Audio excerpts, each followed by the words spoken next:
Bonjour, dans cette présentation, l'énergie potentielle de pesanteur. En mathématiques, pour deux vecteurs du plan, non nuls U et V, formant un angle alpha, le produit scalaire de U par V est le nombre réel, défini par U scalaire V égale norme de U fois norme de V fois cosinus alpha. Dans un repère orthonormé O, I, J, si les coordonnées du vecteur U sont x et y, et celles du vecteur V sont x' et y', le produit scalaire de U par V est égal à x fois x' plus y fois y'. En physique, les vecteurs sont des grandeurs vectorielles, vecteur grand U et vecteur grand V, dont les normes sont les valeurs U et V de ces grandeurs, et leurs coordonnées sont notées UX, UY et VX, VY. Le produit scalaire est alors une grandeur réelle, dont l'unité dépend de celle de U et V. Voyons comment la notion de produit scalaire permet de définir une énergie potentielle. Lorsqu'un système, en mouvement dans le référentiel d'étude, est soumis à une force F, l'énergie transférée entre le milieu extérieur et le système est évaluée par une grandeur, appelée le travail de la force. Si F est une force constante dont le point d'application se déplace sur un trajet allant d'un point A à un point B, le travail de cette force, noté W, AB, de F, est égal au produit scalaire de F par le vecteur déplacement AB. Dans cette expression, la valeur de la force F s'exprime en newton, la distance AB s'exprime en mètres et le travail W s'exprime en joules. On remarque que si l'angle alpha est compris entre 0 et 90 degrés, le travail de la force est positif, il est dit moteur.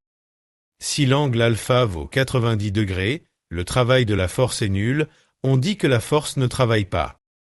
Enfin, si l'angle alpha est compris entre 90 et 180 degrés, le travail de la force est négatif, il est dit résistant.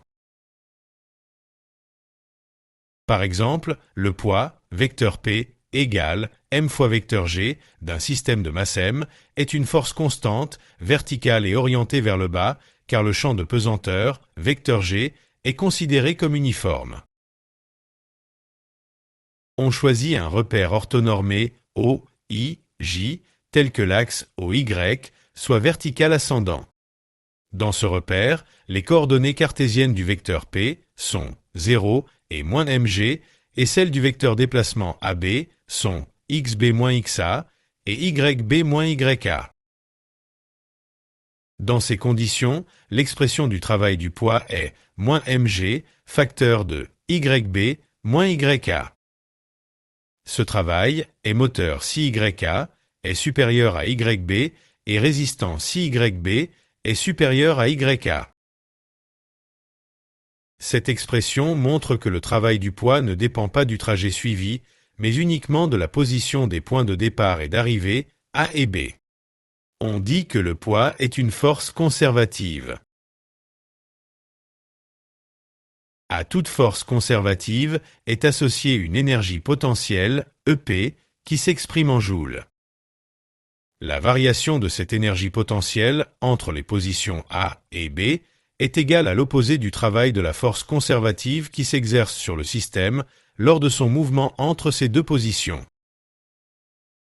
Le poids étant une force conservative, on lui associe une énergie potentielle, appelée énergie potentielle de pesanteur, EPP, dont la variation entre les positions A et B est égale à mgyb moins mgya.